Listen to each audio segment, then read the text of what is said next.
This comes from a CCTV camera inside a hospital. Hospitals don't really sleep. Even late at night, there's quiet movement, nurses checking on patients, machines running, families drifting in and out of wards. On this particular night, something else may have been moving too.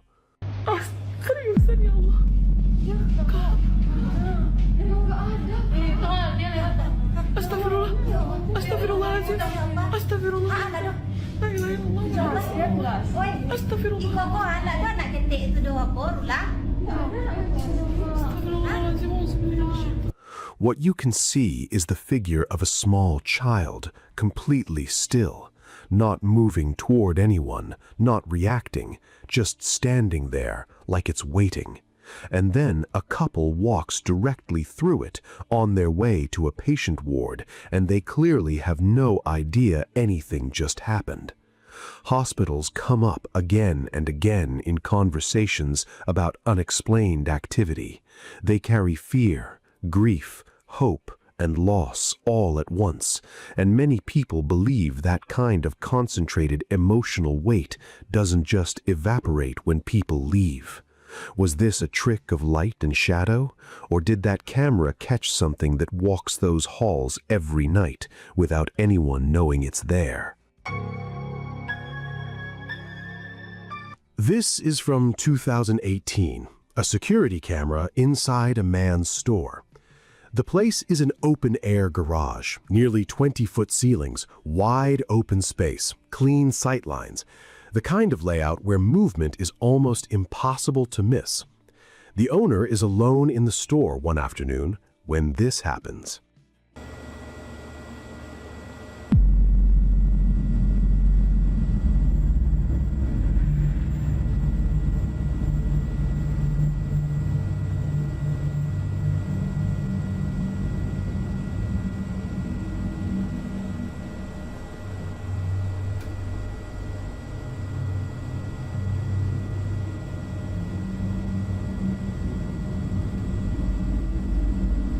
His sunglasses hit the floor. At first pass, maybe they slid off something, got bumped, but when he pulled up the CCTV, nothing had come in, nothing passed by, no gust of air, no vibration, no obvious cause. And they didn't tip over or slide, they flew, like something threw them. In a wide open space with nowhere to hide, the idea of an invisible presence strong enough to throw a physical object becomes a lot harder to dismiss than it would be in a dark, cluttered room. So what's your read? Freak accident, or something in that garage that had been watching him work and finally decided to make itself known? The owner of a Mexican seafood restaurant starts picking up on things that individually aren't much, but as a pattern start to feel hard to explain. Glasses not where he left them, items behind the bar slightly out of place, that creeping feeling something moved when he wasn't looking. He chalked it up to long hours at first. Then the security cameras started catching things, and he stopped chalking it up to anything.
First clip, he's about to serve a drink. A shot glass moves on the tray. He notices it, pauses, assumes he imagined it, keeps going. Second clip, one of the bartenders is holding a bottle when the neck snaps clean off in his hand. Third clip, a bottle slides on its own, no one near it. You could argue the busy working environment explains some of it. Vibrations, people moving around, close quarters. But then the restaurant closes for the night, empty, and the security audio picks up whispers, low voices in a space that should have nothing in it. The staff has moved past "Is this real?" and landed squarely on "What do we do about it?" 2017. A woman is trying to get some work done. Whatever else is in that room has other ideas.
It builds slowly.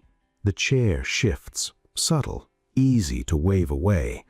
Then it moves further than it should and drifts back, carefully almost. When that doesn't get her attention, a bottle on the table tips and falls.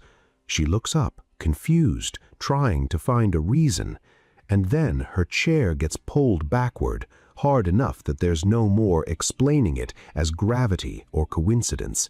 This was interaction. And if you brighten the footage, you can see what looks like a faint silhouette moving in sync with the chair, like something is physically pulling it away from her. The question people are still sitting with, was something in that room trying to scare her? Or had it always been there, and it was finally done waiting to be noticed?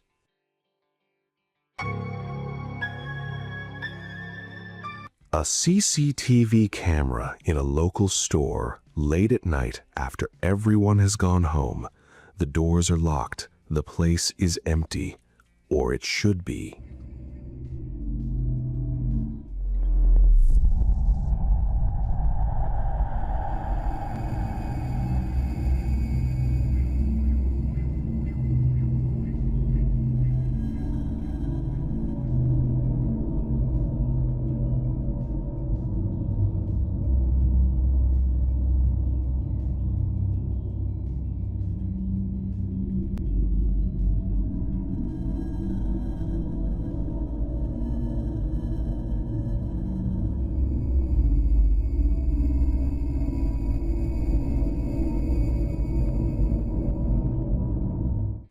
It split people right down the middle.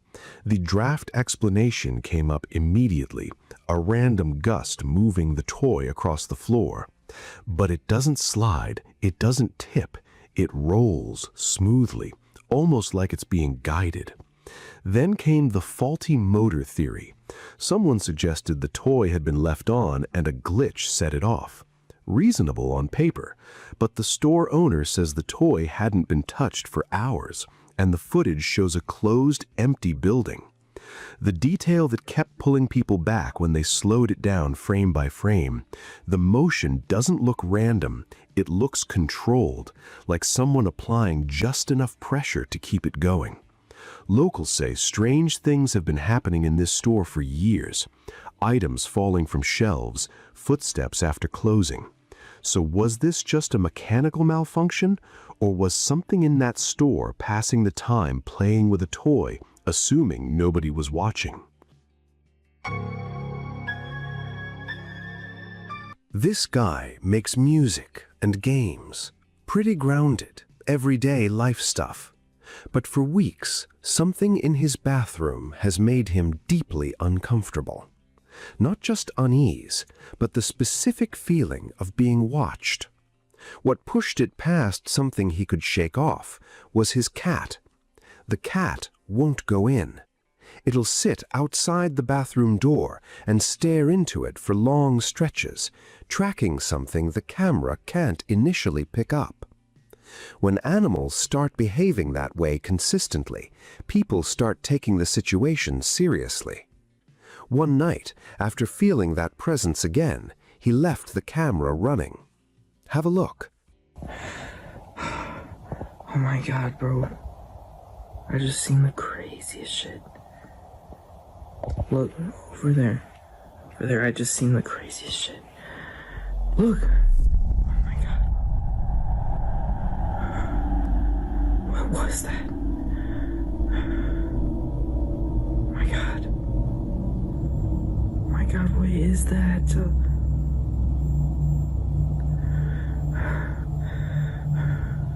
I'm like shaking right now.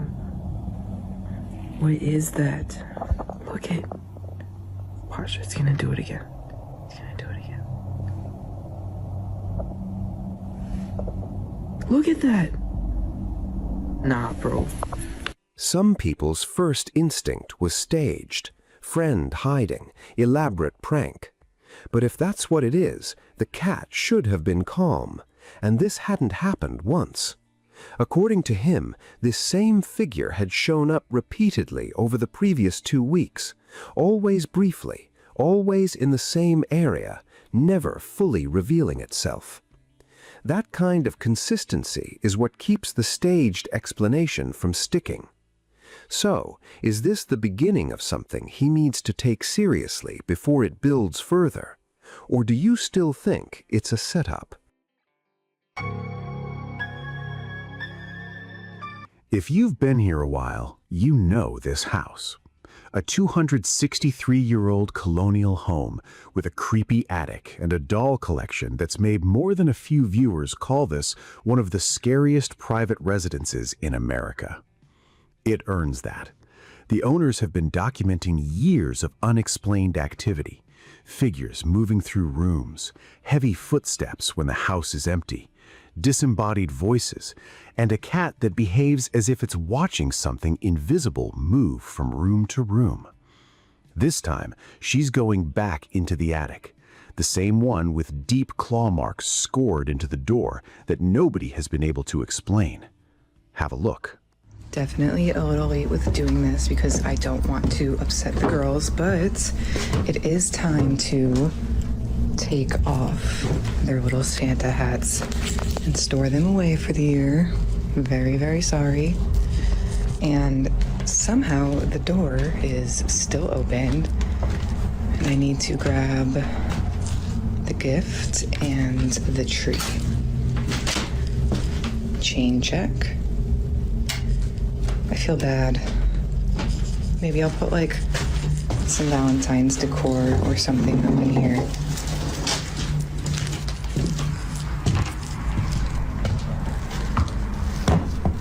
And I'm actually going to put the chain over here just for ha-has to mix it up a little bit.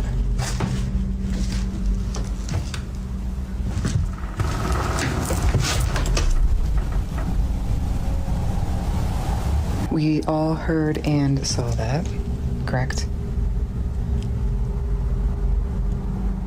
Oh my god, I feel like I gotta get out of here. Alrighty.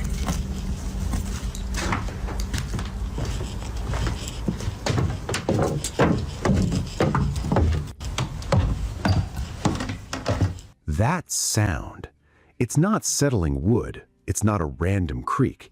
That's a door moving. In a house with this much history, moments like this have become almost routine, and that's somehow more unsettling than if they were rare. Some researchers believe that in homes this old, certain spirits don't confine themselves to one space. They move freely through the house, while others anchor permanently to specific areas. For her, the attic is always the same, the immediate sensation of someone standing directly behind her. But it's not just the attic. Have a look at this next one. I just had one of my little manifestations come true, and I just realized it right now, and I wanted to share that with you guys. I'm not going to share what it is because it's kind of personal and a little specific, but you guys know that I'm obsessed with all things manifestation, all things journaling. If you're not journaling already, you need to be journaling as if you are already your future self. I wanted to show you guys my new journal. I always have a few going on, but do you like it?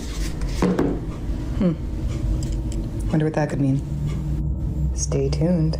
While she's talking about journaling, grounding herself, staying calm, the candle above her starts swinging on its own. No draft, no open window. And here's the thing that makes it harder to explain away. It's always that exact candle. None of the others in the room move when it does. Not ever. Whatever is in this house hasn't quieted down.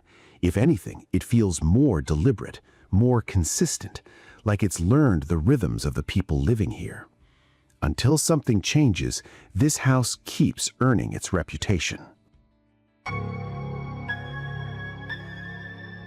A man is alone in the middle of renovating a house built in the early 1900s. Every wall in that place, every staircase, every sealed-off corner has seen generations pass through it.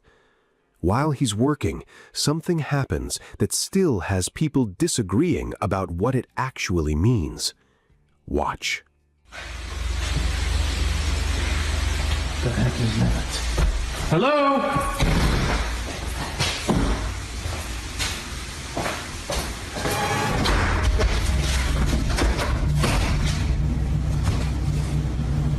Who is it?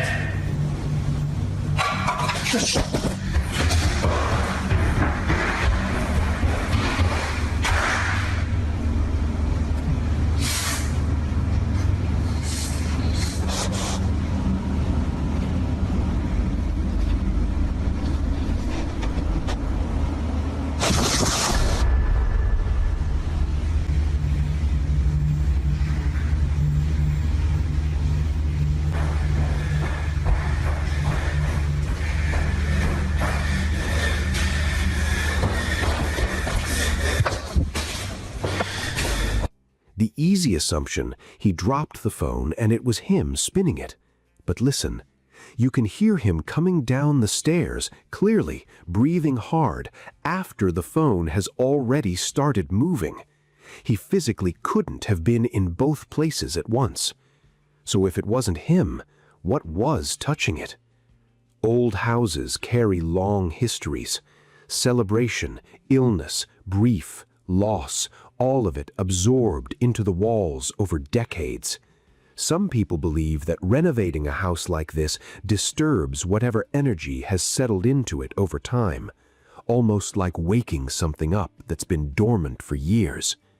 Until more of this story surfaces, and until the full history of that house is known, this one stays a mystery. This next person actually calls himself a skeptic.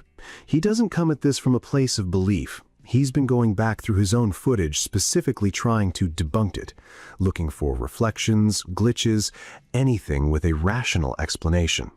He hasn't found one. Have a look.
He was fully awake when this was recorded. He never noticed the light flashing on the picture frame while it was happening, only on camera. According to him, nothing in the room changed during that moment. No airflow, no movement, no electronics nearby that could have created a reflection or triggered anything. Paranormal researchers sometimes describe anomalies like this as brief manifestations of energy, disturbances that cameras pick up more readily than the human eye. Skeptics will point to a dying battery, an unseen reflection, a camera artifact. Both explanations are on the table. Is it something mundane with an easy fix? Or is this exactly the kind of thing a skeptic captures right before they stop being a skeptic? Ian is back, this time at the Squirrel Cage Jail, officially the Pottawatomie County Jail in Iowa, built in the late 1800s. A place defined by overcrowding, isolation, and suffering. But the section that unsettles people most isn't where the adult criminals were held, it's the juvenile detention area. Children were locked up here, and over years of visits, investigators and tourists have consistently reported that those children never fully left. Ian goes in with one goal: find out whether any of that is true. Watch closely. There's little children still hanging around here. Could you move one of the toys in one of these cells? Maybe if I sit down, I'll be less intimidating. You don't have to be afraid. I just like to make friends with you, and I just want to let you know that you're not in trouble anymore. You can go if you want. You're not in trouble.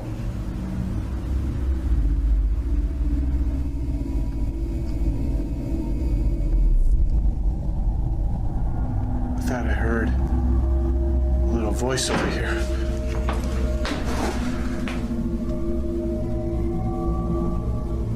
Hello?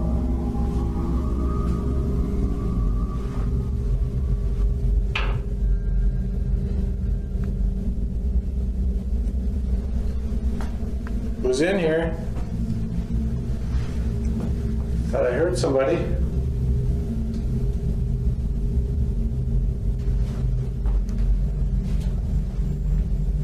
Oh my god. Those mannequins keep scaring me. Well, seems pretty quiet in here. I thought I heard for sure sound like a voice, like a little child in here. I'm gonna have to enhance it and see if a voice recorder picked up on it.